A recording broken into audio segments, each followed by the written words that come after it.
in person is something else. Why, if it isn't Cutie and Paimon? What brings you back to Mondstadt?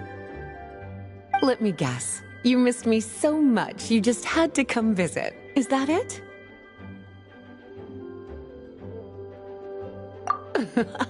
You've become quite the flatterer since we last saw each other, haven't you? Found you! We were starting to think you weren't clocking in today. Well, I wasn't planning to. But then, Catherine mentioned someone had finally accepted an important commission for the library. So I came to check on things. Might you both be here for that very commission by any chance? Ah, music to my ears. Now, as you can see, a certain anonymous benefactor has donated a large amount of books to us. Imagine my surprise when a glance down the book list revealed that each one would be an entirely new addition to our collection. There are books of all different kinds, including quite a few that are banned. Troublesome, I know. So this wasn't an odd job I could trust to just anyone. And sorting them myself? My, what a headache that would be. It would take ages. All that to say, I'm very relieved to see you here. I would treat you to some tea, of course, but looking at the state of this place, perhaps another time, yeah? Don't worry, just leave the commission to us. You're as sweet as ever, Paimon. Well then, good luck in here. I'll leave you to it.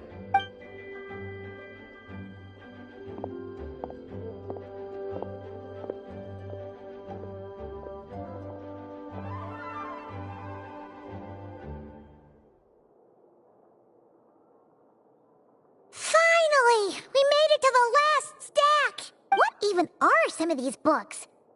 A Hilichurl's Guide to Running for Your Life? Do Hilichurls even read? Oh, and Basics of Whopper Flower Cultivation. Who'd grow one of those, anyway? And what's this one? The Little Witch's Dictionary? Huh. That title's kind of suspicious. And didn't we already sort this area? Did you notice?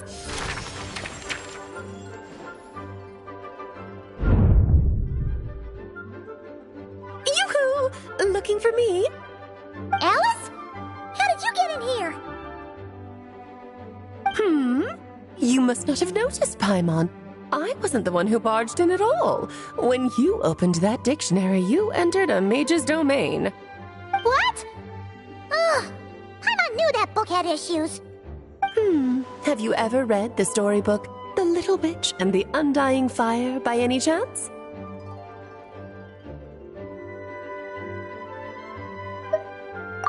No matter. At least in name, this book was written as a dictionary for the other one. The actual contents of the two aren't related at all, though. Ugh, that explanation makes things even more confusing. Oh dear. Where should I begin? You know the promise the Hexen Circle made to Varka at the Tripartite Conference, yes? Namely, that in Mondstadt's greatest time of need, the mages would return and lend their aid to the nation. Well, waiting around for danger to descend upon the land isn't exactly our style. Rather than a scenario where we jump in and save the day out of nowhere, it makes more sense to lay the groundwork over time. That's how Em put it. Besides, who knows when such a crisis could occur? It could be in the next life, or even tomorrow. Preparation is crucial. So, I gathered the mages together to write this dictionary. Of course, it had to be under the guise of being related to that storybook. Otherwise, I would never have been able to get them in one place. Well, we looked into Barbie's scryglass and came up with a series of tasks tailor-made for the people of Mondstadt. They're all in this dictionary. Striving toward a common goal, overcoming obstacles alongside trusted companions, becoming better versions of ourselves. That is the best defense against what dangers could lie ahead. Oh, you make it sound like something bad is actually about to happen. Now, I never said that. But still, we are talking about trusted companions here, Paimon. And when we speak of a person who could be considered a friend to all in Mondstadt, I'm afraid the pool of options consists of but one. Wait, the huge book donation? That was just an excuse to get us here, wasn't it? We had to spend ages sorting through them, you know. Oh dear, I never could have imagined you would need to go to such trouble. Uh-huh. Sure you didn't. Well, this is an important book. I couldn't just bring it into Teyvat without taking any precautions. Much better to hide it in plain sight, you see. That's why I donated all those other books to the library.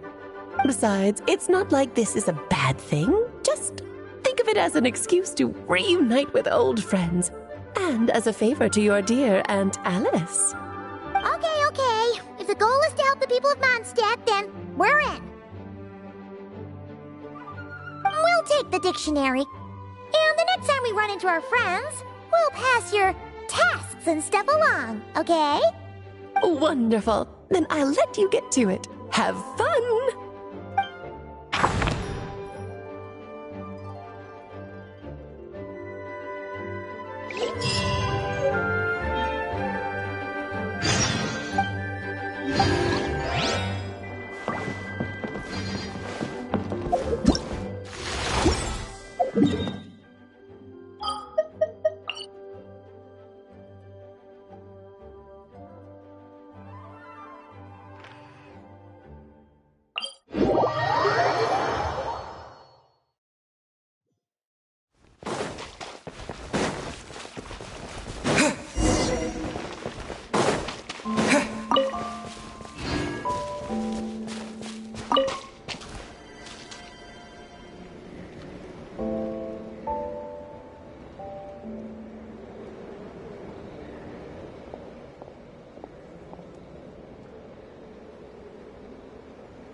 Could Columbina really...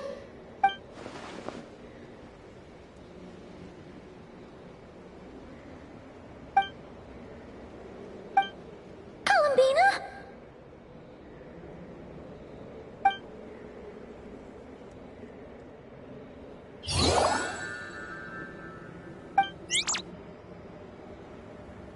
Oh, it's you.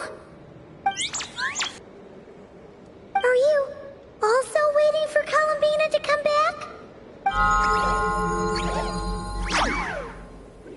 So, you too. Hey, come on, don't be so sad. Keep your chin up. If everyone was sad, that'd be oh, Paimon doesn't want to think about it.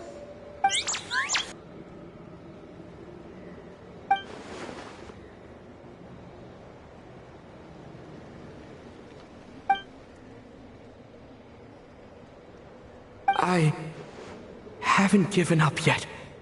Columbina, all of her friends, none of them would ever just give up like this. Give us a little more time. I can't promise anything, but I'll do everything I can.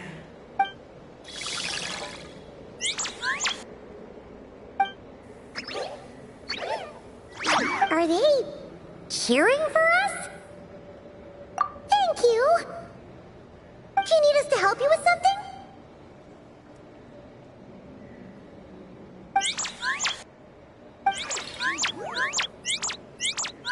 This Kohanki. Paimon thinks it's the one who likes playing the lyre. Why don't you play something? If they hear a familiar melody, maybe they'll calm down a little bit.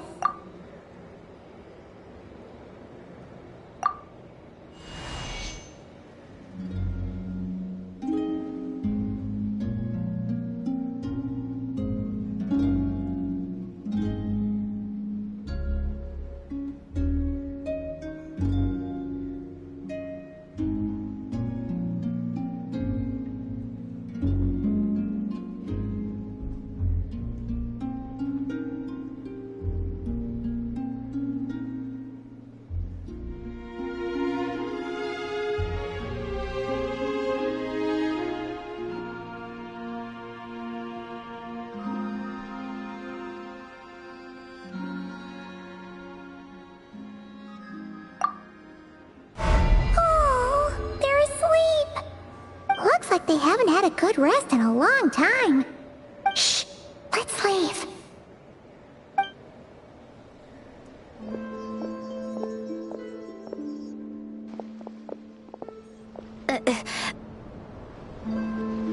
Sandrone!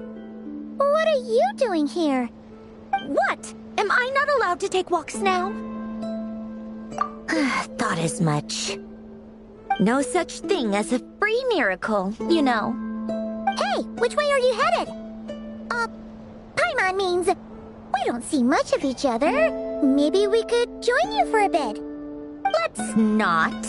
I'm not in a good mood today and don't have anything nice to say. Besides, comfort is the last thing this place needs.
Maybe I wasn't meant for this.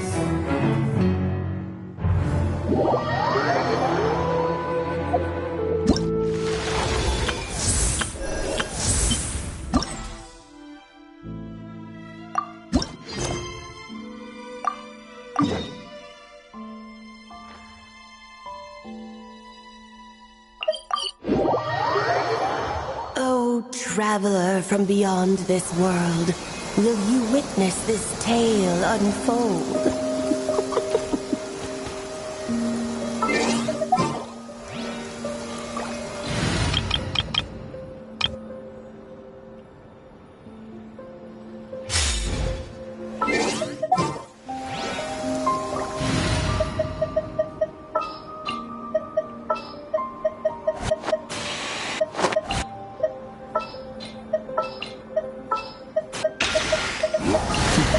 Happy to oblige. I knew you'd miss me.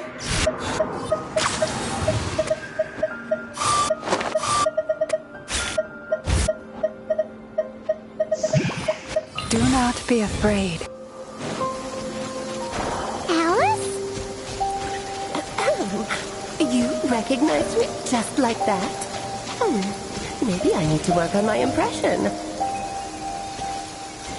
Anywho, come to Star Sand Shoal. There's a little something I'd like your help with. Well, it wouldn't be Clay's mom without a hefty dose of mystery, huh? Let's go see what this is about.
Traveler and Paimon? I'm sorry. I hope I didn't scare you.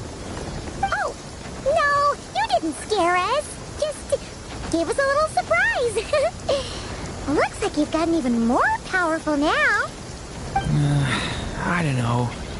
It just feels like it's gotten harder to control. I didn't mean to strike so hard. I'm so relieved you didn't get hurt. It's all good. We've had worse. No, don't worry about that. It's been very stable ever since I got this body. Albedo made sure of that. What you saw just now is something that only started happening recently. Maybe I'm still acclimating or something. I'm sure it'll clear up over time. Anyway, what brings you here? Did you need something? Well... The day that the writer and the watcher crossed paths was the day that the magic known as storytelling was born. So, she asked us to come. Miss Alice? You too? I guess I really do need to work on my impression. Well, never mind that. It's been too long, Mini Durin. And please, that's Aunt Alice to you. I have brought you and the Traveler together here for a very important purpose. It has to do with your mom. My mom? Indeed, fairy tale author extraordinaire, Anya Marie Andersdottir. See, I knew this would be right up your alley. Now then, if you'll open the book, I will begin narrating.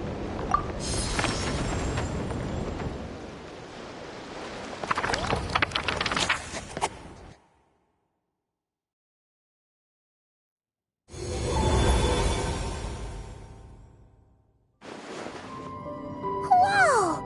What is this place? It reminds Paimon of Simulanka. The two are indeed similar. Both worlds were built using the same magic, after all.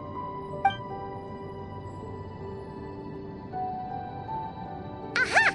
So it is Alice! Hello, Aunt Alice? Oh, no need to be shy. Just think of me as one of your mother's dearest friends. You keep talking about stories and magic. What's this all about? Simulanka 2.0 or something? Certainly not. Simulanka was a peerless masterpiece. Without the original author, it would be impossible to create a sequel, even for me. But you are right about one thing. Just like last time, I want to show you a work of magic that has to do with storytelling. What's this?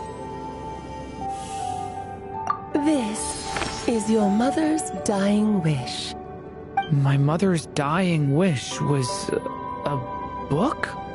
Let me answer that with a question. What do you suppose would be a writer's greatest regret? Have you ever read a book called The Little Witch and the Undying Fire? Oh, that's because it was the work of more than one person. It began as a little game at our tea parties. Each of us took turns writing the next part of the story. I wrote the first volume, then the other mages took their turns. Em was tasked with writing the final volume and tying everything up. But by the time everyone had finished writing their parts, Em had passed away. Oh, it was a terrible shame. A true tragedy. And that is the answer to my question. A writer's greatest regret is to leave a story unfinished. But all is not lost. I couldn't stand the doom and gloom of it all, so I went ahead and wrote an ending myself on her behalf. Then what's this book? This is the answer your mother gave to the same question. In her eyes, this was her greatest regret. She made me promise that I would bring it to you, because she believed the only person who could resolve this regret is you. So my mother's greatest regret is another unfinished story? You could say that. And I guess resolving the regret means finishing the story? That's one way to put it. Is a straight answer too much to ask for? Her answer was quite the opposite of what I'd expected. But oh, how touching it was. I'd love to tell you what she said, I really would. But that would spoil the plot, and we can't have that. Spoilers ruin everything. Oh. Just think of this task as giving a story a much-needed ending. All I ask is that you do your best. I understand. But I only just started learning human script, and I don't have any writing experience at all. Relax. Why else do you think your dear aunt went and found you two such wonderful helpers? With their experience, you'll have so many story ideas you won't know what to do with them. So don't be shy to ask lots of questions. Yeah. If it's to help Durin fulfill his mother's dying wish, then we're in. Aunt Alice, could I ask, what kind of story was my mother hoping to write? I had a feeling this might come up, but that answer isn't mine to give. You'll have to find it yourself, here inside this book. Don't worry. We'll help you come up with loads of ideas. Yeah, let's find a nice spot where we can settle in and read through this thing. We could even get some snacks, too. Oh, the actual process might not be quite the walk in the park you're imagining, Paimon. Why's that? Because when Em created this book, she borrowed my magic. In other words, it's not a book you can just pick up and read. It's a magical book. Its chapters are scattered through memories of the past. Gather them all, and the book will show you its secrets. So, where are we supposed to find these memories? Em left a trail of clues for each unfinished chapter. Follow the hints, and you'll find them. Oh, and when it comes to adding to the story yourselves, you'll need to use this. And this is? This, my dear little Paimon, is the ink Em left behind. Infused with a little of my own magic, of course. If you're planning on writing something inside the book, you'll need it. It's extremely precious, so be sure to use it sparingly. This is all that's left. So we need to search for the memories and keep an eye on how much ink we're using. Oh, it just had to be a wild goose chase, didn't it? Perhaps it's just another form of storytelling. Em was ever so creative when it came to things like that. Just think of it as a little challenge your mom left behind. Who knows? There could even be a mysterious prize at the end of it all.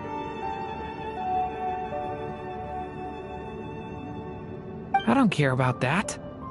This was my mother's dying wish. Whatever it takes, I'll find a way. Yep. With the two of us by your side, you'll be just fine. Okie dokie. That should be pretty much all you need to know. Oh, and once the story's complete, do let me have a little look-see, okay? I've read everything she ever wrote, so naturally, I can't miss this one. Yeah. Most of the time, you're pretty hard to pin down. Don't worry, I'll know when you're finished. Just wait for me to reach out. All right, off you go. I can't wait to hear how the story ends.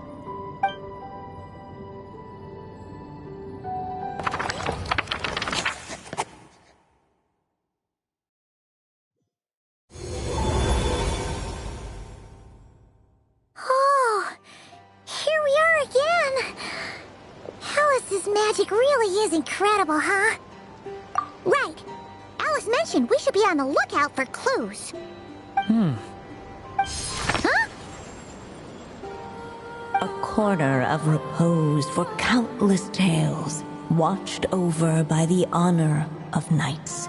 A place for stories to sleep, perchance to dream of ancient cities and the epics of ages past. There, a witch once spent a sleepless night, and all to bring forth a story yet untold. Find the place I speak of, for it is where the seeds of the story lie. Was that riddle? Where do you think this mysterious place could be?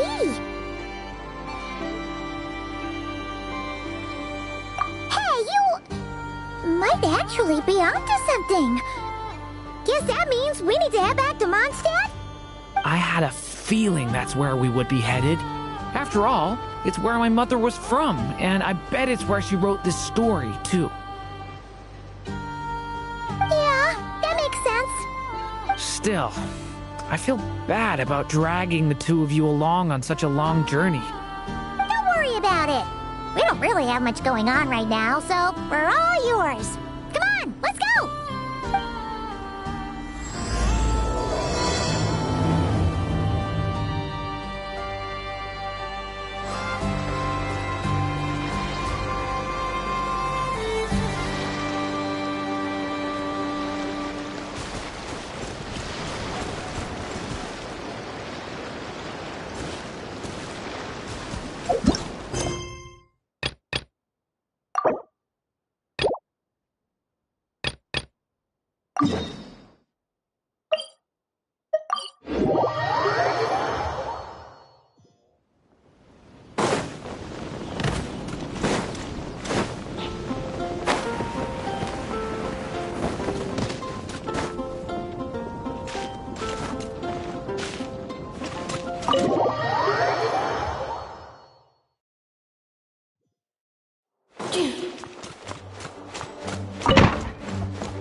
Oh, you finished sorting already?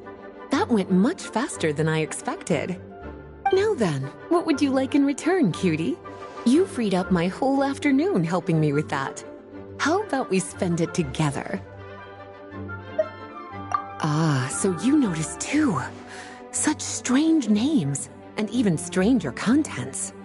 Not to mention, this is the largest library in Northern Tevat, and I didn't recognize a single title on the list. I just don't see how that's possible. Unless... Actually, we just ran into... Trouble, I presume?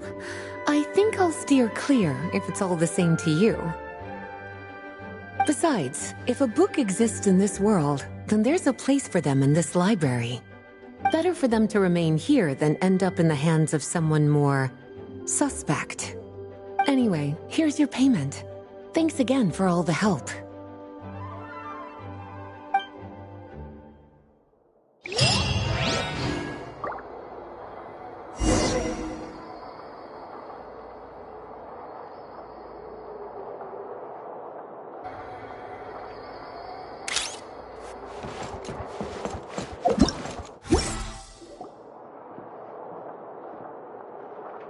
The Mondstadt Library, huh? Talk about a trip down memory lane. So, we're supposed to find the seeds of the story, right? What do you think that means? Well, we're in a library, so it's gotta be books, right? But seriously, there's so many here. How are we supposed to know which ones we need? Making a racket in a library? You should know better than that. Sorry about that. Now, who do we have here? Ah, my golden-haired cutie. And my little horn cutie, too. Sorry, Miss Lisa. I know you taught me to be quiet in the library, but Paimon was just trying to help. Please don't be too hard on her. Well, it has been far too long since we saw each other, so I suppose I can let it slide just this once.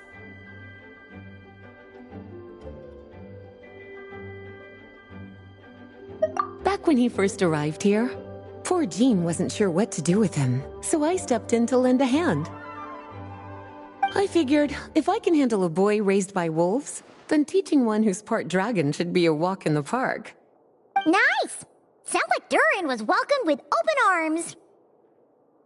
Why, of course. Now, let's save the reminiscing for another time. I'm sure you're here for a reason. Did you need to borrow some books? It's kind of hard to explain. Maybe you could take a look at this. Oh?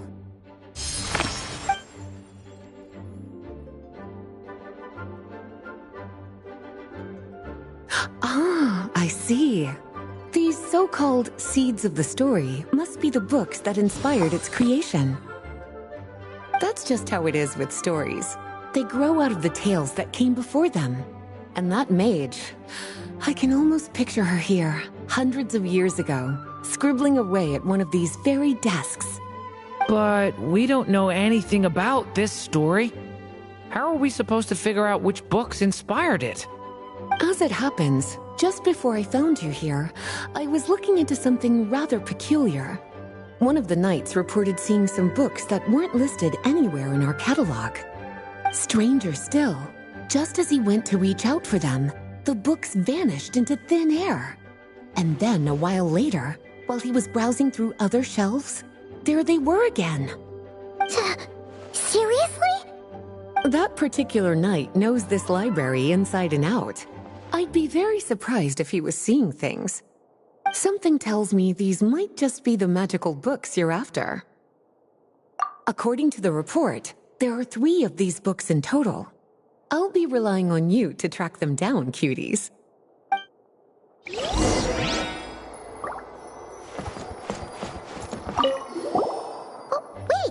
did Klee write this one? Should this even be here? We better show it to Lisa.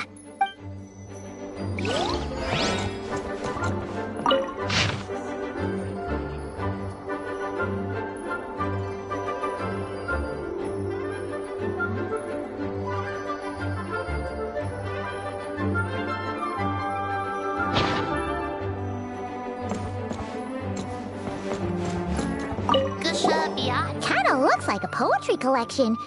But why is part of the title missing? Let's see what Lisa makes of it.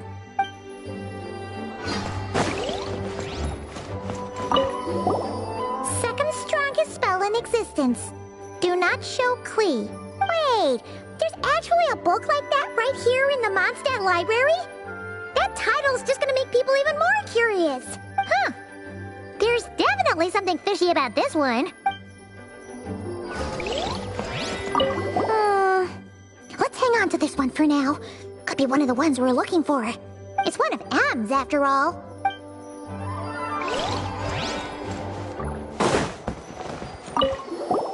An experiment log. Looks like part of the title's been erased. There's something seriously suspicious about this book. Accelerating.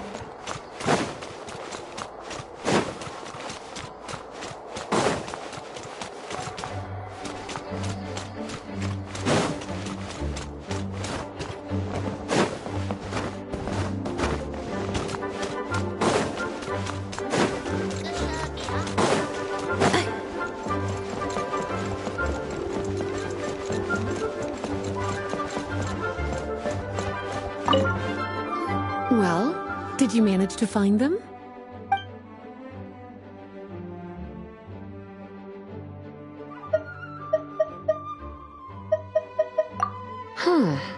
This book definitely doesn't belong here.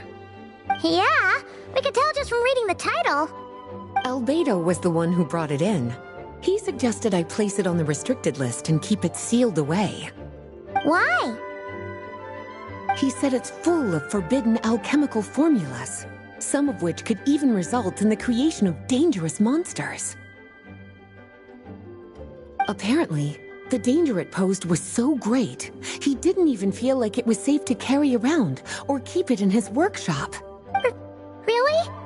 Definitely sounds like it shouldn't be here then. Still, if that mage read this book too, it must have been written a lot earlier than I'd imagined. Well, did you manage to find them?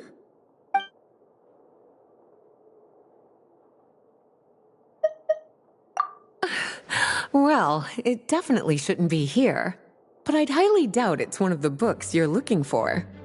Because this is something Klee wrote.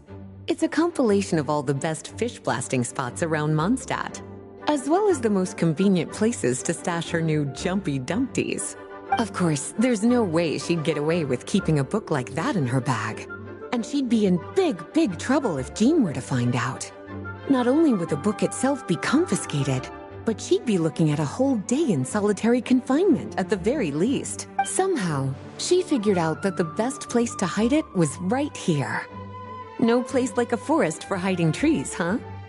Now, every time it gets confiscated, she just writes a new one and sneaks it back in. Yes, so thanks for helping me find it. I'll finally be able to hand it over to Jean. Well, did you manage to find them? Well, this book has quite an obvious connection with that mage, considering she was the one who wrote it. But as one of the library's classics, its presence here is hardly unusual.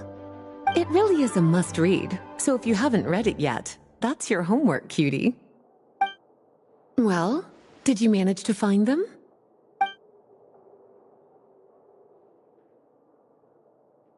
Truly extraordinary, and certainly not the kind of thing that should be just lying around. In fact, Miss Alice gave strict instructions about it. So, it's some kind of book of spells? Paimon's guessing magic this powerful should be kept a secret. It's true. This book does contain one of Miss Alice's spells. But honestly, virtually no one could actually pull it off, even if they tried. The only reason it's even meant to be in the restricted section is because we can't let Klee get her hands on it. After Klee was born, Miss Alice advised us to seal it away. She even added that little subtitle herself. So, it's to keep it away from Klee, huh? Does that mean she could use it to cause even more mayhem than she already does with Jumpy Dumpty? No, that's not it. As Miss Alice herself put it, letting Klee see it too early would spoil the surprise. Well, did you manage to find them? Yes, this is a restricted book, all right. It certainly isn't supposed to be here. Huh. But it looks like a regular poetry collection. How did it end up being classified as a restricted book? The issue lies with one of the poems inside. You've heard of the great battle that took place on Dragonspine, yes? 500 years ago, during the cataclysm in Conria, an evil dragon descended upon Mondstadt. A fierce battle with Dvalin ensued, but in the end, the evil dragon fell, and Dragonspine became its resting place. You're talking about Durin. The Durin of Dragonspine. Well, the poem in question turns the whole battle into a dance, with the evil dragon recast as an innocent child who came here in search of friends. But given all the suffering experienced at the claws of that dragon, how could the people of Mondstadt accept such a retelling? Bards are often accused of inventing history or distorting the truth in their ballads. But this one hit a bit too close to home, and since the knights back then were unable to track down the author, they decided to ban the entire collection, blot out the title, and seal it away for good. So the version in the poem, it was all a lie? I'm afraid that question is something only the dragon himself could answer. Well, would you look at that? Seems like these are the little troublemakers you're after. And all three just so happen to be forbidden texts. What kind of story requires reference material like that, I wonder? Forbidden texts? You know, the first time you mentioned that the library had a restricted section, Paimon thought you were just trying to scare us. Are you saying it actually exists? Not really something you should be poking your little nose into, is it, cutie? Sorry. Seeing as it was Miss Alice who asked you to look for these books, I won't question the matter. But they'll need to be sealed away again once you're done, so don't forget to return them. Don't worry, Miss Lisa. I won't forget.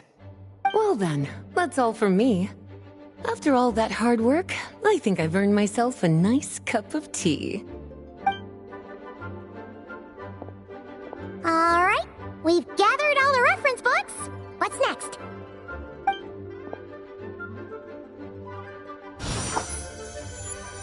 Wait, look!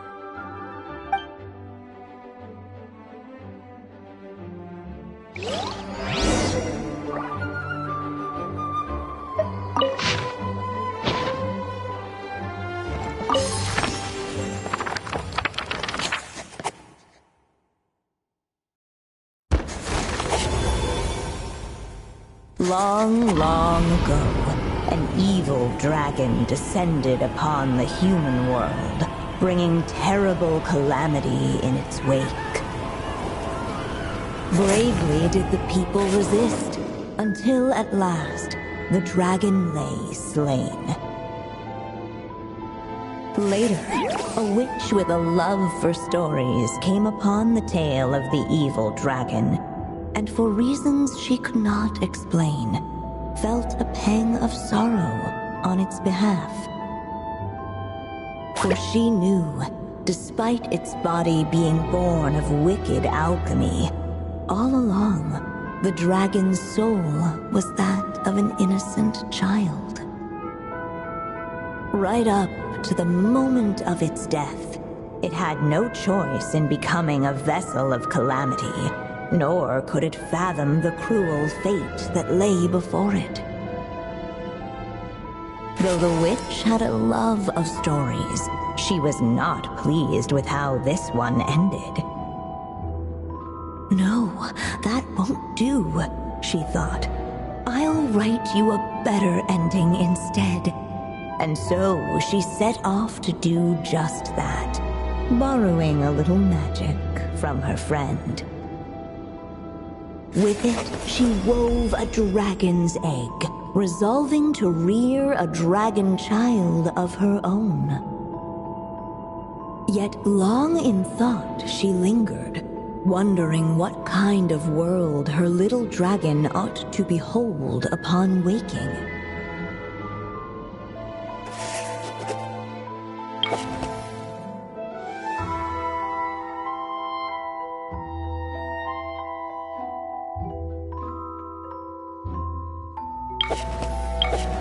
At last, she made her mind up, adorning the cradle with a wisp of woodland air.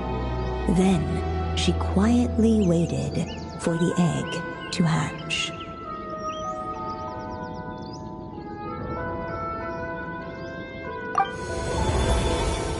Whoa! We're actually inside the story! This must be Aunt Alice's magic. Yeah! A story about me? Why don't we just see where the story takes us?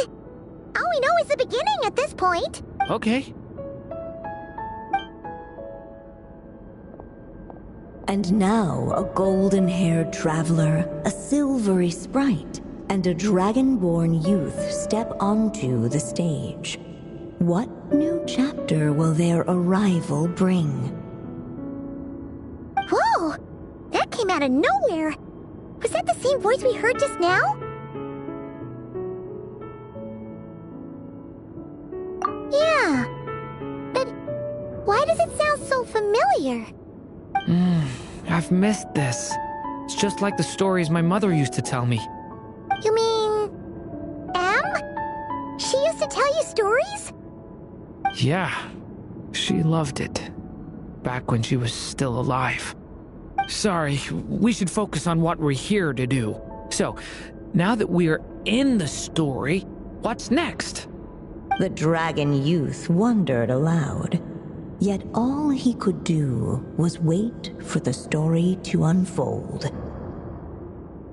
Of course, there's something to be said for helping it along. Perhaps a little exploration could prove fruitful. Oh! Is that a hint?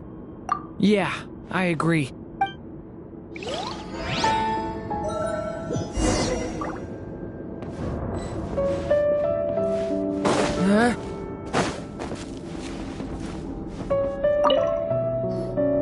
This must be the dragon egg, right? Looks like it's gonna hatch any moment now. So we've got a dragon egg about to hatch, a witch who loves stories, and that evil dragon we heard about at the beginning. Yep, it all adds up. This is my story, isn't it? Okay, so how are we supposed to help the story along? It feels like all we can do right now is wait. Apparently, it hadn't dawned on the group to look for a way to help the egg hatch faster. Oh, right! For at the point in the story where we're waiting for the baby dragon to hatch. So that has to happen before the story can continue.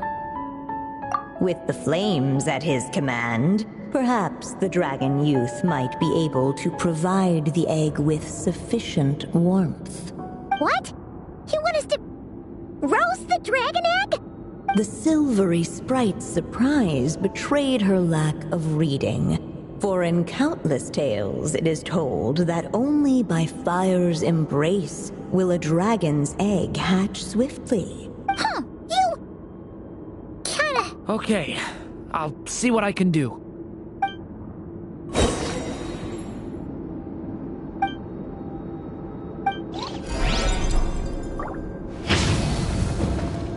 Leave it to me! The story has only just begun!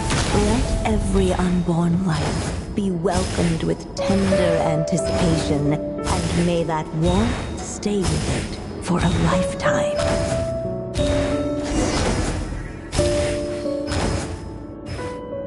At last, under the witch's expectant gaze, the little dragon broke free from its shell. No living being has ever decided the moment of its birth. You were no exception, my child. I brought you into being because I willed it so, just like the witch who created that evil dragon. But I promise you this, your birth was wanted. You are loved, and you will have a different fate than the dragon that came before you.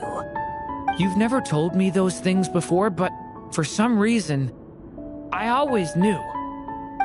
Thank you for bringing me into this world.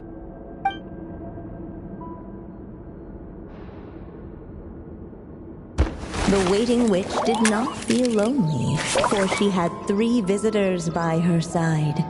Together, they beheld the hatchling's first breath of life.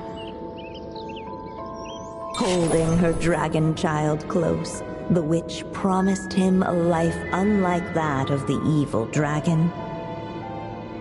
And so, nestled in his mother's warm embrace, did the little dragon's story begin.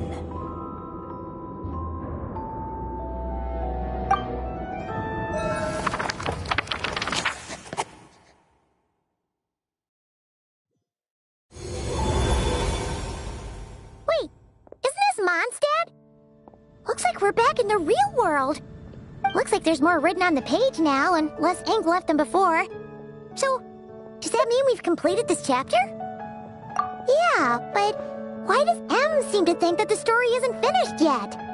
Durin broke free from the curse, came into this world with a new body, and even made a bunch of new friends. That already sounds like a happy ending to Paimon. True.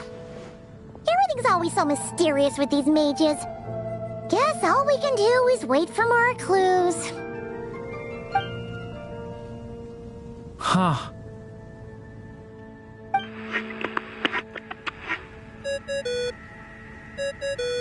Is this thing on? All right, that should do it. Hey! That's Alice's voice! Hello there, children. If you're hearing this, you've stumbled upon the little recording I left for you. I thought you could use a few hints about how the book works. By now, I'm guessing you've already begun to leave your mark on the story.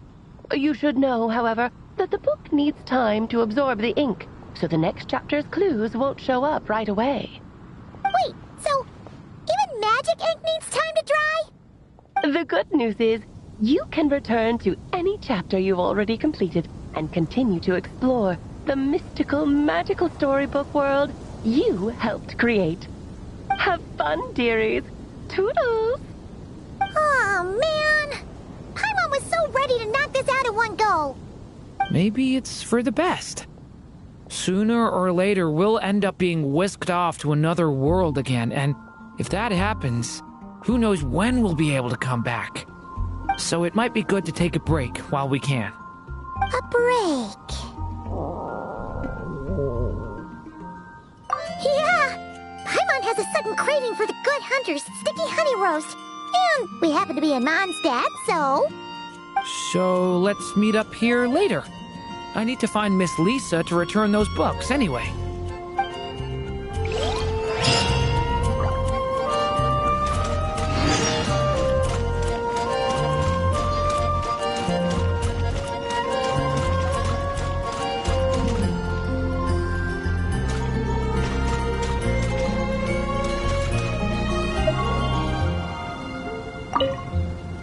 Aunt Alice said we can return to the story world at any time. If you feel like checking it out again, just come.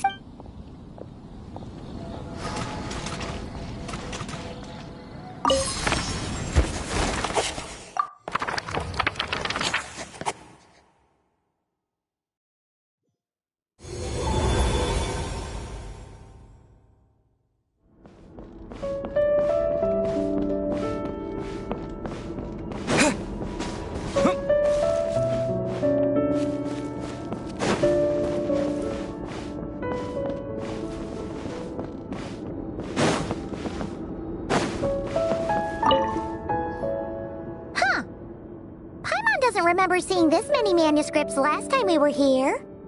So, she wrote this many books even after Durin was born? Let's see. Weird. Is it just that Paimon hasn't read enough, or were none of these ever actually published? Wonder which story these are for. Well, looks like a lot of work went into it, so it must be a pretty great one.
Accelerating.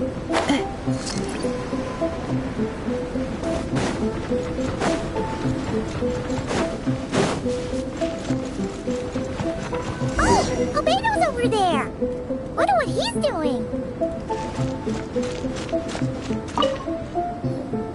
Hey, Albedo!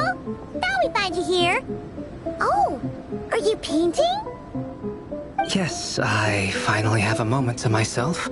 So I decided to pick up my brush and get some practice in. Indeed. Of course, thanks to your help, and my fellow knights, that matter was resolved with little issue. In addition, I was able to complete the final task my master left for me. I couldn't have asked for a better outcome. Sucrose has been advancing swiftly in her studies too. She can tackle many alchemy projects on her own now. The Knights of Favonius don't have any duties for me at the moment either.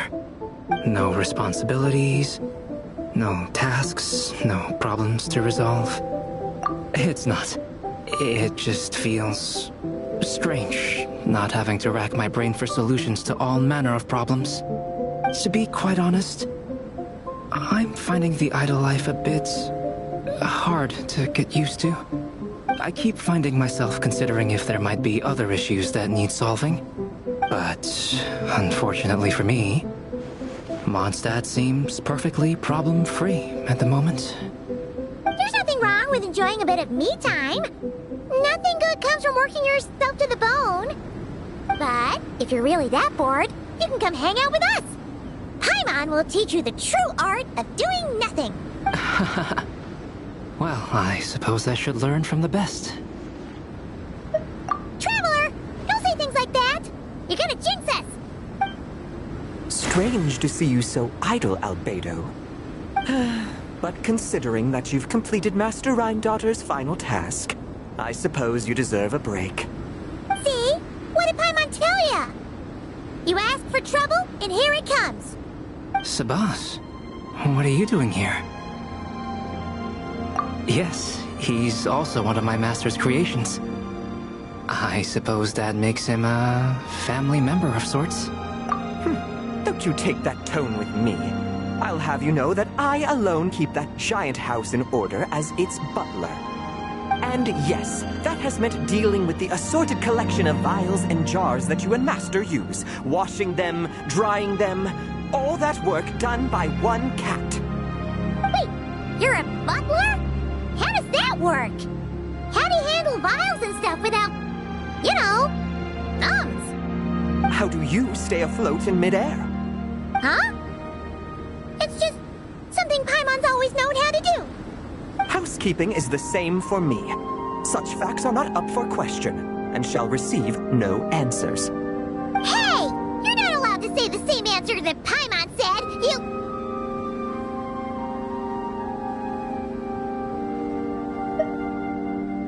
Ugh! Sure. But don't expect Paimon to listen to his rambling. Allow me to get to the point, then. I'm here at Master Rhindaughter's request. She has a message for me to pass along. Dearest Albedo, in regard to that task I set for you, your discovery of an answer that you can accept is most delightful. Alas, once a problem is solved, mulling it over in one's head loses all meaning. I'm sure the pendulum in your ever-whirring mind is swinging toward boredom as we speak. Might I suggest posing questions of your own, then? Cast the answers you know aside. Instead, embrace the questions you don't. After all, questions have always been more interesting than answers, and much better for passing the time. I look forward to what questions you'll bring me upon our next meeting. And should you come up with ones even I've never considered, all the better. It's unlikely, of course, but do your best. And who knows? If you're lucky, you might just surprise me. Oh, and don't attempt to create a self whose sole purpose is to pose or ponder questions. I've tried it, and it doesn't work. Lastly, I sent Sabas with a gift for you. Do keep it well, all right? Ah, and no need to feed him. He doesn't get hungry. As you instruct, Master. Master had quite a bit to say, I see. That really took a lot out of me. Well, I've passed the message along, so I shan't tarry in this frozen death trap for a second longer. I need to deliver a separate message to Mondstadt at any rate. Huh. Who else would have a connection to Rhindaughter and Mondstadt? Oh! Although his birth was rather recent, Master Rhindaughter has long foreseen what his task should be. But I digress. I shall be on my way. If I stay here a second longer, my tail might turn into an icicle. Your gift from Master Rhindaughter is on the table. Use it well. You know, Albedo, your family gets more confusing by the second. Speaking of, would that cat really count as a family member? He called himself a butler and all, but... Master created Sabas long before me. By the standards of a normal family, that would make him my elder, I suppose. Of course, my family could scarcely be considered normal. So, by that logic, that type of relationship holds little meaning. At the same time, Sabas did look after me quite a bit back in the day, helping me tidy up various vials and jars. He even modeled for my sketches at times. Wait a second! The cat you drew today... That's him then, isn't it? Yes. Whenever I need to think, I turn to drawing, and let my subconscious take over. It always helps me sort my thoughts out. And for some reason, I often wind up choosing a portrait of Sabas. I have drawn so many at this point that it's become second nature. Thus, this leaves my mind free to consider other things. Yeah, we thought it was just a random cat. Guess he was a way bigger deal than we thought. Well, now you know his real name. I can tell you more stories about him sometime, if you like. But right now... The tree takes pride in its most perfect fruit. So complete, so flawless. But you, O Seed of Dreams, do not settle for being the king of a universe, confined to its flesh. I need to think.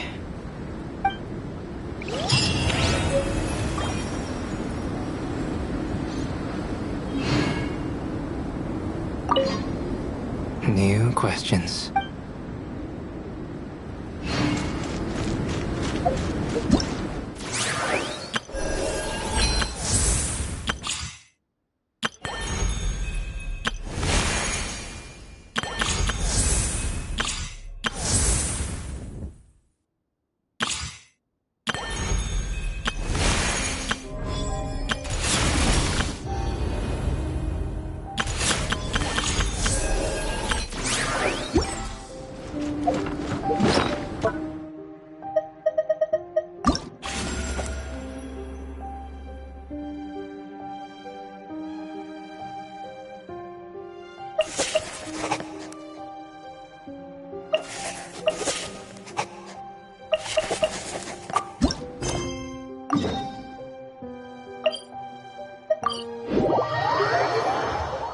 Sunlight index is currently optimal, suitable for drying clothes, cleaning outdoor environments, or, alternatively, I could accompany you for a period of sunbathing.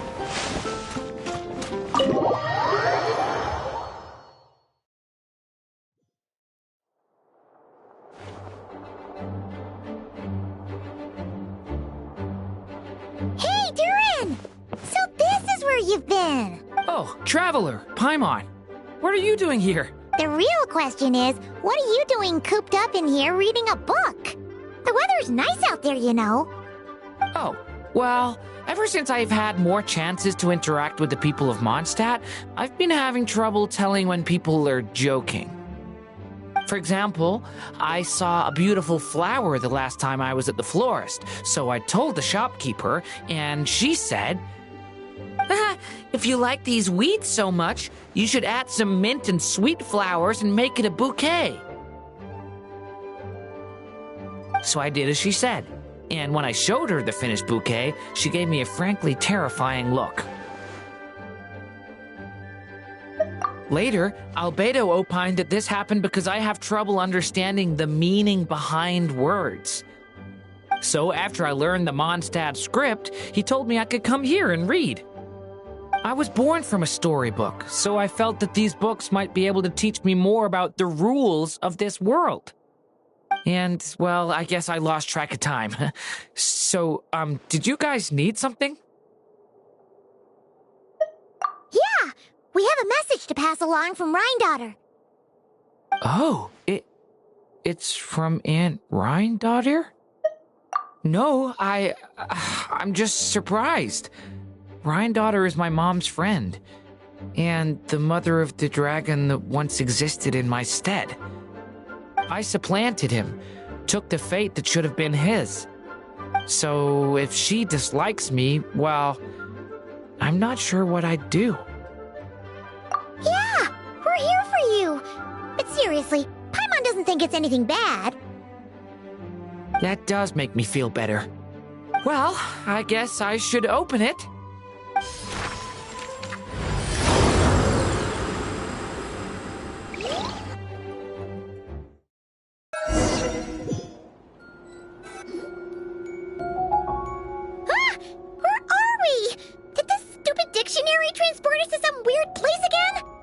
My mom's scent. I sense it here. Ooh, here comes a strange cat.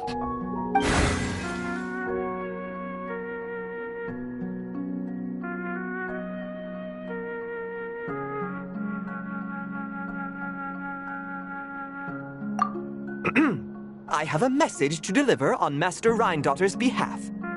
Ahem.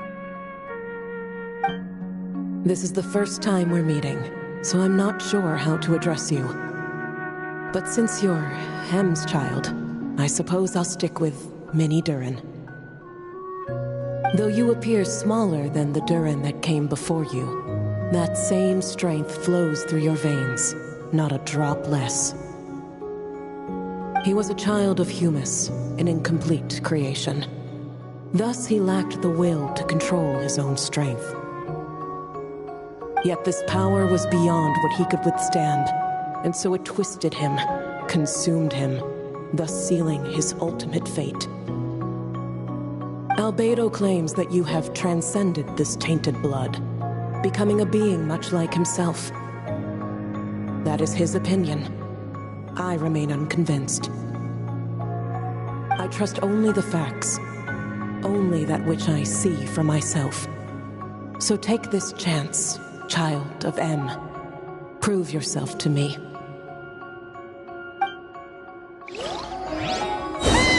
Where did all these monsters come from? Is this the proof you need, Aunt Granddaughter? Very well. I'll show you what I can do. The power within me is surging to the surface. This is getting easier.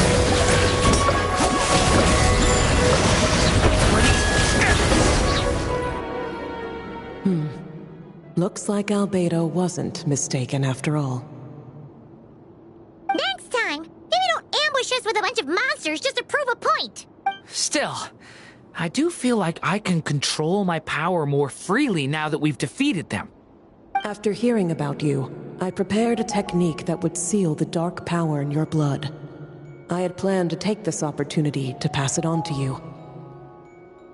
Of course, using it comes with a price. While it would maintain your existence in Tevat, it would also weaken your connection to this world. And you are M's child, when all is said and done. How could I allow that uncontrolled power to send you down the same path as the child who came before you? But seeing you now, it appears my concerns were misplaced. M was a terrific mother, and a far more capable one than I. And I must admit, I'm rather curious to see how far you can go. How will you, an alchemical being truly integrated with this world, find your place in human society? I've never conducted an experiment like this before. As such, you may yet hold the key to some unexpected answers. Hey, you got one thing wrong there. Durin's not an experiment. He's our friend. I'm not sure I understand, but I appreciate your kindness, Aunt Granddaughter. And that's all Master Granddaughter has to say. A cat that can imitate someone else's voice is just as strange to witness as the first time. Well, do not be so shocked. I am hardly an ordinary cat. In fact, from a biological standpoint, I am no cat at all, but rather an alchemical being. You wouldn't consider yourself a specter simply because you float in the air like one, surely. A specter? What are you trying to say, mister? Oh, I know. Sabaz is implying that you are... What thought? Hey!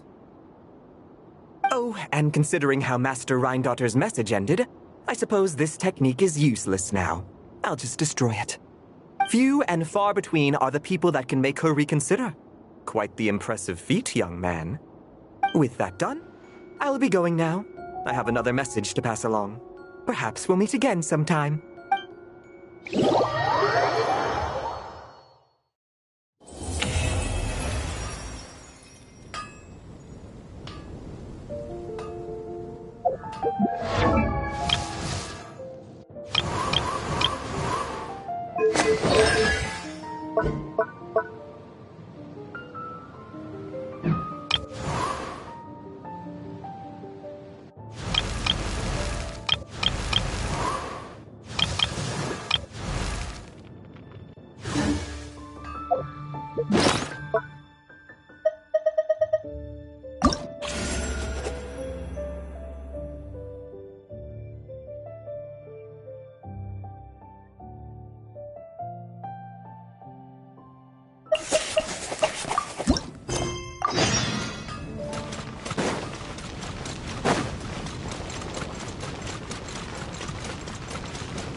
Given previous results, I should make a few adjustments to the experiment and ensure that the materials and equipment are all in order.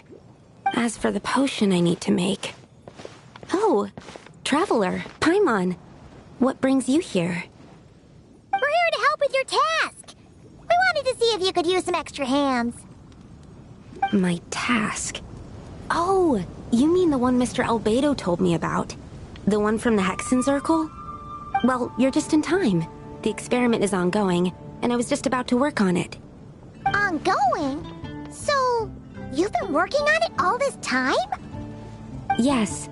It aligns with other research topics I've been working on, so it hasn't been too much extra work. Still... What? Is there a problem with the experiment? I've been unsuccessful so far.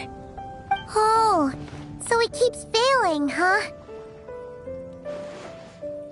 It's not as simple as just failing. The whole theoretical framework behind this task is a bit more complicated than I imagined. Oh, right! You still haven't told us what kind of experiment it is. One meant to develop a potion that can transform sweet flowers into a variant 16 times its normal size.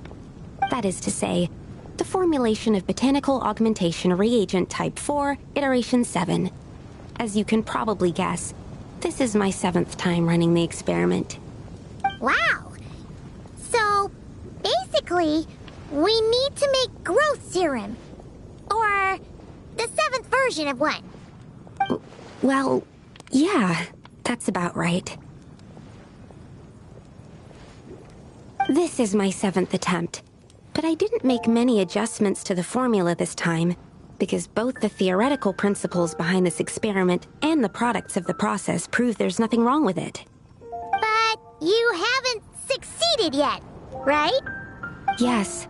I'm thinking that it's not my current formula that is wrong, per se, but rather, some other key element is missing. Oh! Then Paimon knows just what to do. Yeah! We came here to do just that, after all. Here it is. That said, I'm still missing 2 ingredients. Now that we can help with. What do we need to get? I need spring water from Springvale to use as the base, as well as Eye of the Storm fragments. But that last one could be tricky. We've got this! Let's go! Let's tackle the Eye of the Storm first.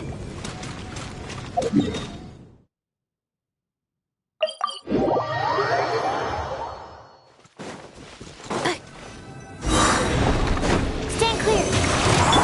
Yoo-hoo! Close your eyes. Defensive mode engaged.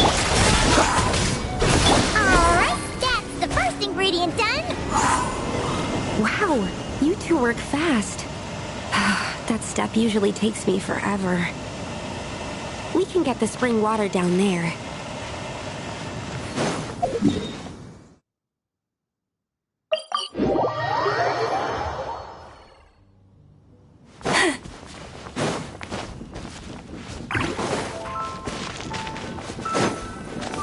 The high quality of Springvale's waters makes for a stable potion-making ingredient. That's all we needed, right? Yes, let's head back.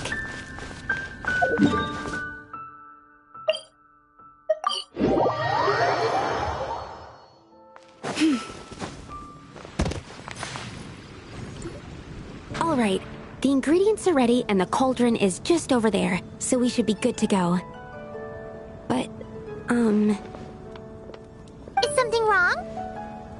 No. It's just... Do you mind if I watch from the side? Just for the purposes of accurate recording, I mean. I know lots of people don't like being scrutinized during experiments, so... Thanks. Then, I'm ready to go whenever you are. I'll make sure to take detailed notes, too. So, are you ready to start the experiment?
Ready to start the experiment?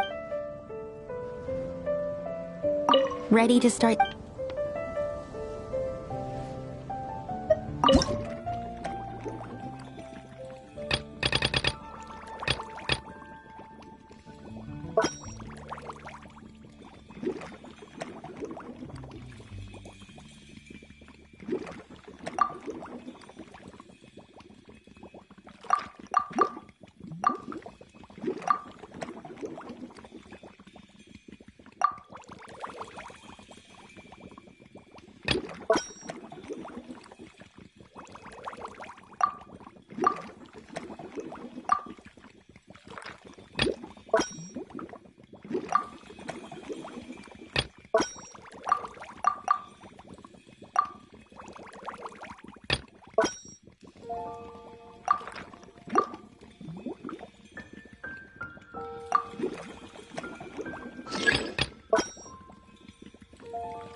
That's it.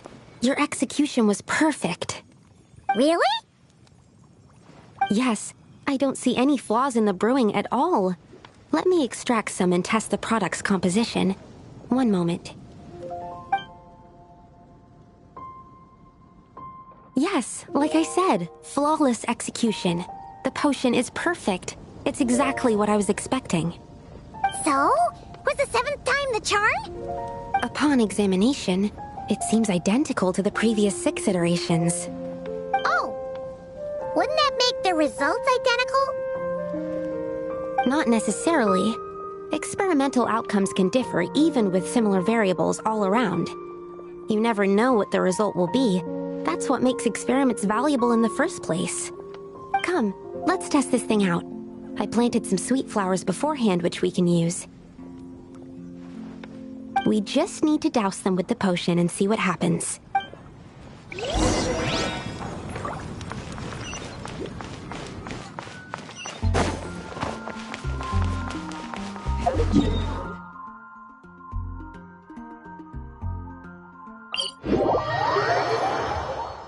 I heard that you're not supposed to stare at bright white surfaces for too long. Is that really true? It's so beautiful. I can't look away. Alright, we poured the growth serum on the flowers. Is that all we need to do? Yep. The flowers need to fully absorb the potion, so it might take some time before we see a reaction. What happens then? The flowers will grow in size while maintaining their original appearance. But then, when they reach 12 to 14 times their normal size, this will prove more than they can bear. As if some upper limit has been reached, they will wither and rot, assuming unnatural forms until nothing is left of them but liquid. Wait, what? So there's a problem with the growth serum then? No. I've adjusted the formula time and again, resolving all kinds of issues that arise when inducing small plants to grow larger. Issues like ensuring that the leaves don't get too large, strengthening root diameter and load-bearing capacity, calculating how the increase in surface area might affect sunlight exposure and nutrition. So, why isn't it working then? Because the flowers cannot transcend. As above, so below, is one of alchemy's guiding principles.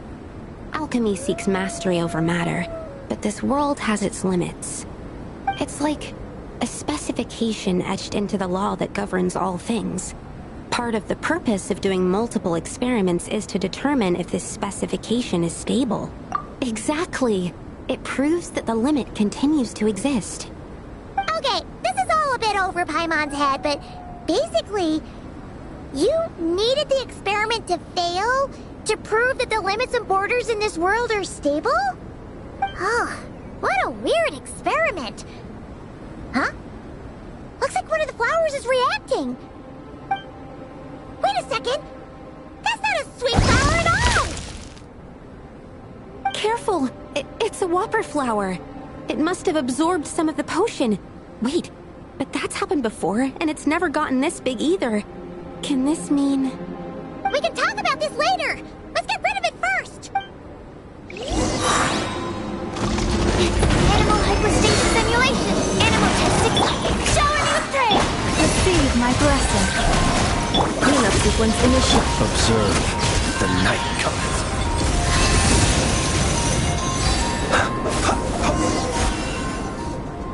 Phew! We did it! Even at that size, a Whopper flower is just a Whopper flower. But, was it supposed to get that big? I could only make a rough estimate during the battle, but it looked at least 16 times its original size, maybe even larger. This means that the experiment worked. Wait, but isn't that a good thing? I'm still not sure what the implications are, but if further attempts succeed in reproducing this result, that means that something's different. Perhaps the limits and laws of this world are changing due to some unknown factor. I can't say if that's good or bad, but from an alchemical perspective at least, expanded boundaries means that more possibilities are now open to us. Either way, this brings my task to an end. Seems so. That said, it could also be an effect of the person who made the potion. There could also have been something special about this particular Whopper flower. There's a lot that still needs to be confirmed, so I suppose this task opens the way for further questions. Well, we're here if you ever need some help. Just think about it! Paimon could probably beat a whole gang of treasure hoarders to a pulp if you were 16 times bigger! I have my doubts. The only reason the serum worked on the Whopper flower was because its internal structure was similar enough to a sweet flower. If you drank some, you might become 16 times bigger, but you might also turn into a plant-based life form. Yeah, nope. That's not happening then. Oh, by the way, Paimon wanted to ask, why is all your research focused on things like sweet flowers and sunsettias? Oh, that's simple. Both sunsettias and sweet flower nectar taste sweet. So in that sense, accidentally making a Whopper flower 16 times bigger comes with a hidden benefit. Because Whopper flower nectar... tastes exactly like sweet flowers? That's right. Once I've extracted the sugar from the nectar, I'll give you some. You get it!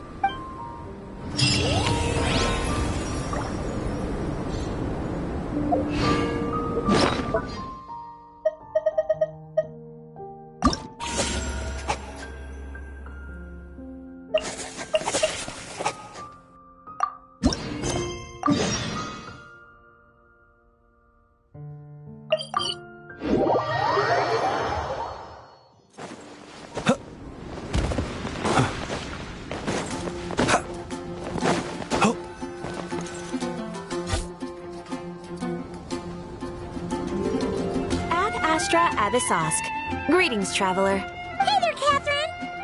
Oh, and Oz and Fischl are here too! What a coincidence!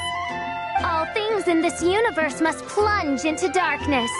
'Tis only natural that those who seek light should cross paths in the realm of dawn. Mein Fräulein means to say she's happy to see you both. And I feel the same. It's been quite a while, Traveler and Paimon. You're here just in time. Yai Publishing House has a commission for you, Traveler. An editor is here to discuss the details in person. Much of the information was kept from the Guild for business reasons. All we know is that it has something to do with the author of the Legend of the Shattered Halberd. What? Surely you don't mean... Wait, is this author really that important? What if we weren't here? Or if we decided not to take the commission? The editor would just be wasting their time. In that case, it'd be a free trip to Mondstadt where one needs only pass some information along. That's an opportunity most would fight over. In any case, if the commission is of interest to you, the editor is waiting at the Good Hunter. Just look for the man dressed in Inazuman clothing. Hold on! I mean, thy steps, good traveler. Fate cast you upon the tides of the world, but not for you to stand alone in the face of its desolation.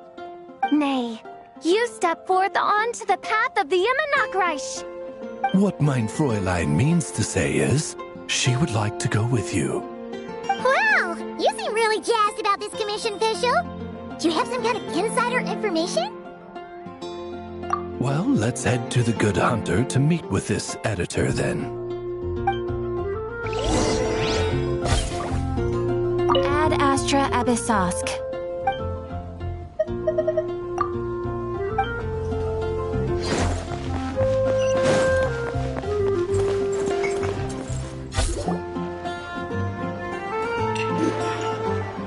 Alright, let's see who lucked out and got this free trip to Mondstadt.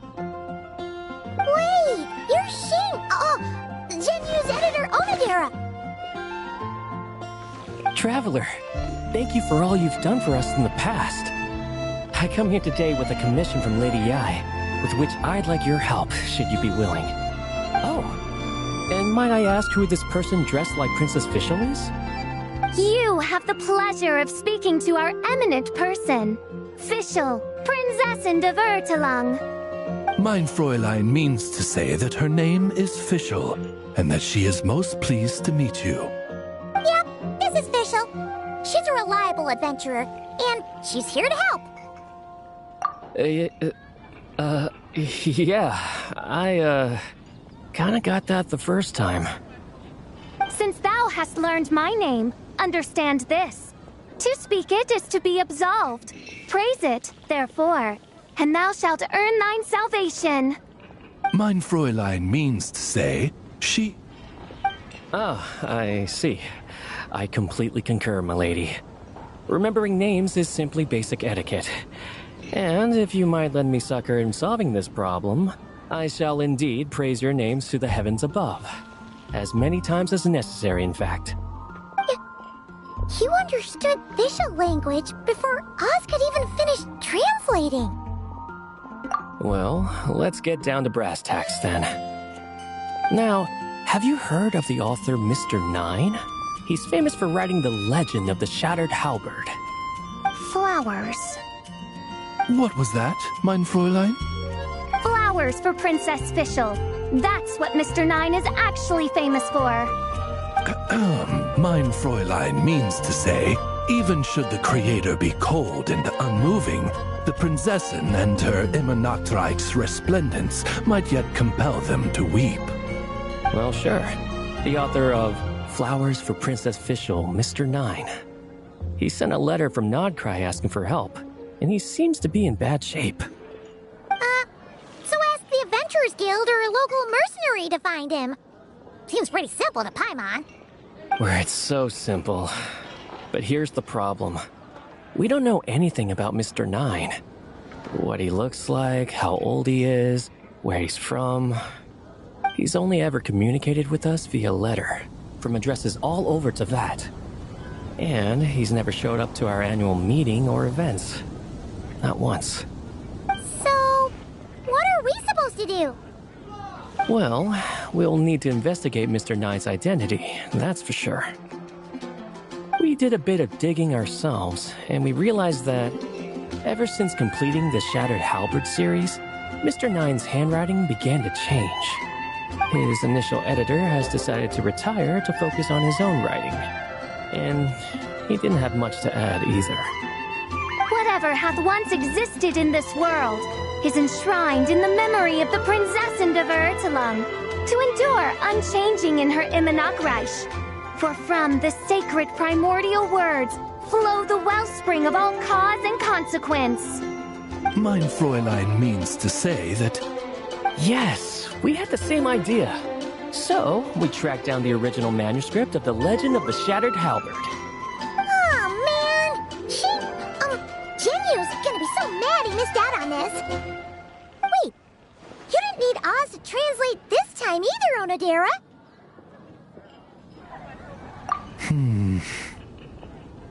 Osvaldo Hafnavines, hast thou perceived something? No such Henry exists, mein Fräulein. I sense a faint, elusive resonance. Something akin to the magnetic field, gravitational force, and threads of cause and effect that surround you, mein Fräulein. Isn't that interesting? Well, in the end, our only takeaway was that the design and craftsmanship of the paper point to it coming from Qingce village in Liyue. Huh. Could Mr. Nine be from Liyue then? No, wait. If we're talking authors from Qingce village specifically... No, it couldn't be. Could it?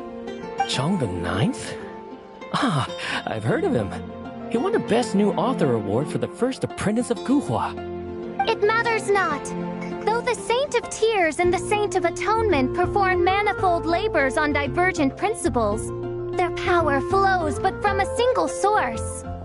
Mr. Onodera, if you please. Wait, Oz? It's great that you trust Onodera and all, but we're still in the dark over here. You speak true, mein Prinzessin. Even if Chong the Ninth doesn't turn out to be Mr. Nine, he's still an author. And he could have had contact with him. I think it's a good place to start. Yeah. Well, either way, I appreciate the help. I'm counting on you.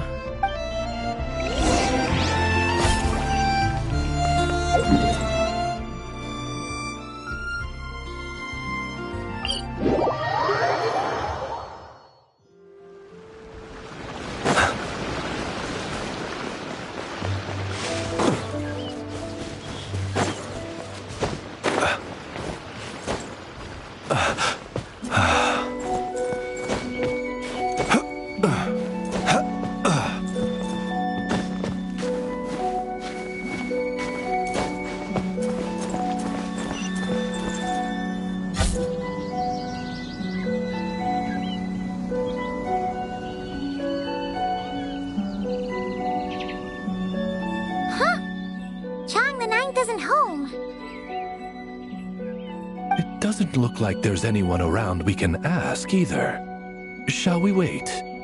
Seems like that's all we can do.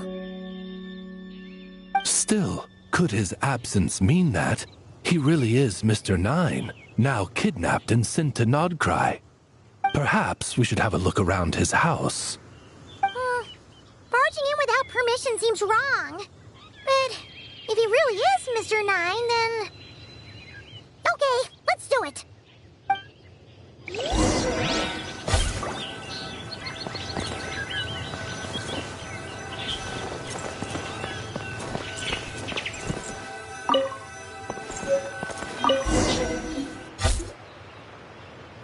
Just seems like a bunch of ordinary stuff.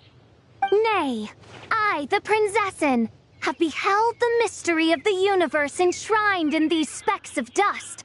What hath been revealed is the very fount of wisdom. Ever does it flow toward the shores of truth.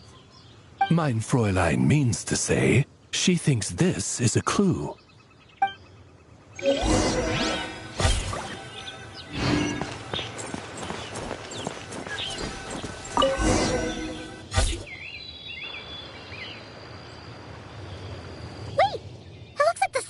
Overturned. Oh no. Did some kind of overzealous fan have buried him in here? Maybe we should call him Millilith. What do you think, Traveler? It's all right, Paimon. Mr. Nine's most zealous fan happens to be right here. And since mein Fräulein would never do anyone harm, I'm certain the same is true of his other less avid supporters.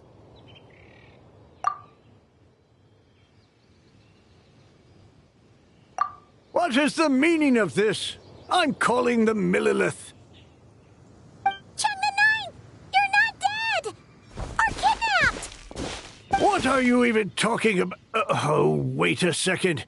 You're the ones who came here with that young lad from the Guhua clan. Yes, I remember. I'm guessing this is a misunderstanding then. The question still stands, though. What are you doing digging around my house? Oh, well, actually, we just wanted to know if you've ever written under the pen name Mr. Nine. What? Not even a whole bucket of hallucinogenic mushrooms could make me that delusional. No, no. If I were Mr. Nine, why in the world would I enter all those writing competitions? To what? Demolish the competition from the shadows? Yes, doing a real bang-up job, aren't I? My submission's never even been selected. The classic archetype of the boy hero is outdated. That's the kind of critique I get. Even opening with a plot twist or disguising your hero as a fool is falling out of fashion. Modern readers are drawn to the boundless imagination and innovative world-building character of Mr. Nine's works. Good point. Besides, if I were Mr. Nine, I would have come clean the minute First Apprentice of Guhua won that award. What? That old beggarly Chong the Ninth is Mr. Nine? No, there must be some mistake. What a sight that would have been. Yeah, and when we were here with Xingqiu that one time, you talked up the legend of the Shattered Halberd a lot. If you were the one who wrote it, that'd be like Jean complimenting herself for being a good knight. It just doesn't add up. In any case, while this gentleman isn't the Mr. Nine we're looking for, I sense something of interest on his person. It's a peculiar signature, the same threads of fate I sensed on you, mein Fräulein, and on the manuscript. I believe the traces are related to Mr. Nine, and it appears I can track them. Hey, that's perfect! Once we head to Knockrai, you should be able to find Mr. Nine, no problem then. But back to the signature. What were you doing before this, Chong the Ninth? Oh, well, I ran out of manuscript paper, so I went to buy some. I'm particular about that kind of thing. Creation of literature demands the highest quality. Ah, no wonder. Mr. Nine uses the very same type for his manuscripts. Huh, that explains it. Thanks, Chong the Ninth. We should get going. I'm not quite sure what I did, but you're welcome, I suppose. Farewell, creator of another world.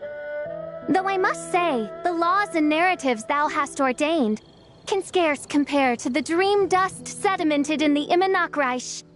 Mein Fräulein means to say, your writing isn't... I mean, mein Fräulein offers her thanks.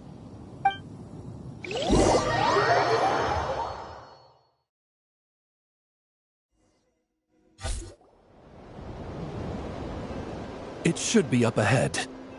Wait, did something attack that Sealy? Something doesn't seem right here. And it bears the same signature I sensed before. Then it would seem fate has dictated our path for us.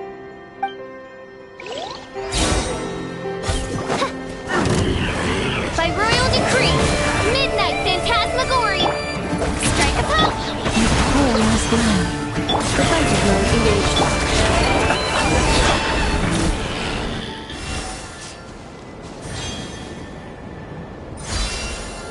Huh. Looks like the Sealy is showing us the way. Let's follow.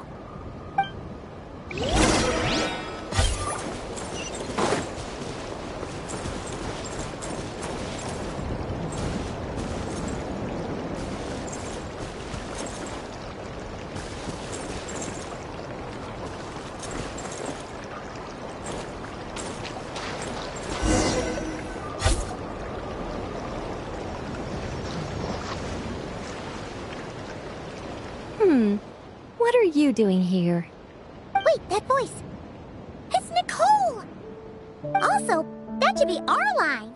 We were looking for Mr. Nine and our search led us here, but now it seems we've found you instead. Ah, I see. Well, Mr. Nine is right here. Hello. What bizarre Demerung is this? Never in 1,000 sunsets have I heard of such a thing. In truth, I too aspire to be an author. But I'm also partial to direct communication. Talking is rather inconvenient by comparison. And as I'm sure you can understand, writing things down is even more tedious. I thought perhaps if I found someone with whom I could share my ideas, it might give me the same release as writing. But then those stories would never see the light of day, which would be a shame. So, I tracked down an old Seelie friend of mine and told her all the stories I was imagining. Then, I sent her to find people with similar aspirations to write them in my stead. We even came up with several character traits to lend a certain authenticity to Mr. Nine. A receding hairline was one of them, I think. Yep, I'm the one she roped into all this. Come now, it was beneficial for you too. By inhabiting those authors and mobilizing their language faculties, you were able to hone and eventually recover your capacity for speech. And anyway, an angel has always functioned like a sort of a flash of inspiration in someone's head. I'm sure it was like stepping into old shoes. So you, what, possessed people? Isn't that kind of intrusive? Oh, it's fine. She did it while they were sleeping. As long as the person is someone who dreams of creating worlds of their own, this inner writer within them will automatically awaken.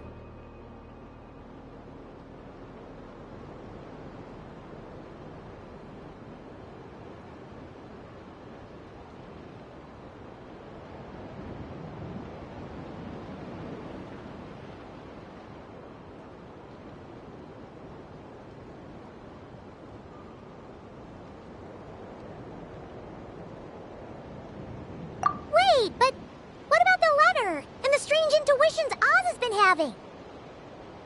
Nicole sent me to monitor the situation in Knockcry, and it's super dangerous, okay? So I needed some help. It's not like I have the knowledge or power of the heavens anymore. As for your friend over here? Well, you see, when writing a story, it's not uncommon to incorporate certain half-true details. For realism's sake, you understand? Yeah, we've seen that before. A real curse was written into an Inazuman light novel once. Indeed.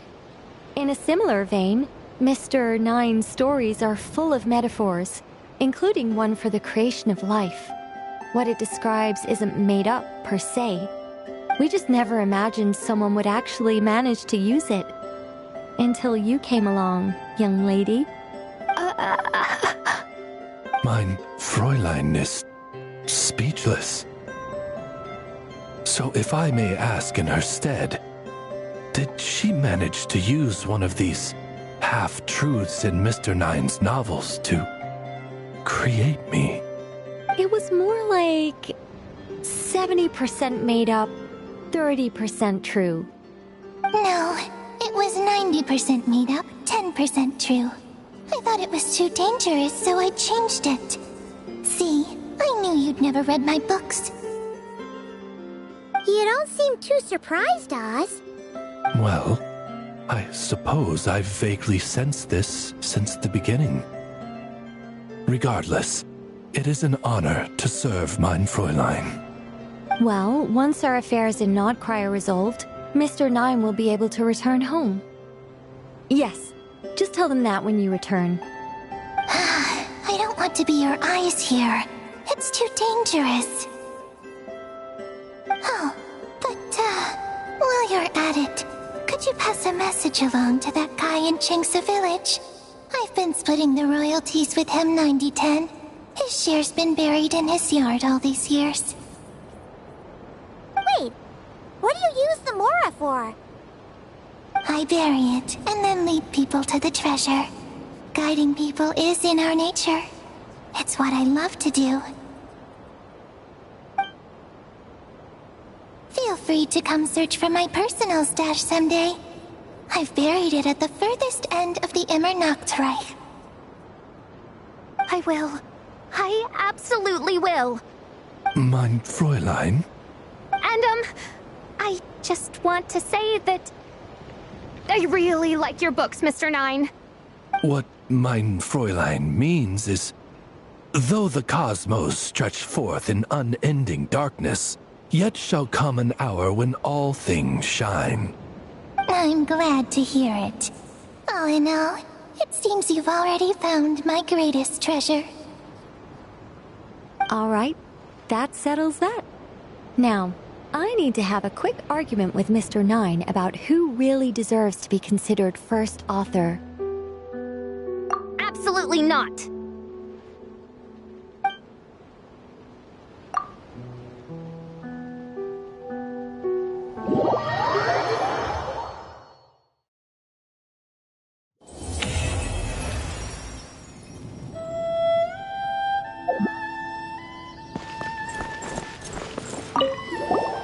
Oh, that's right.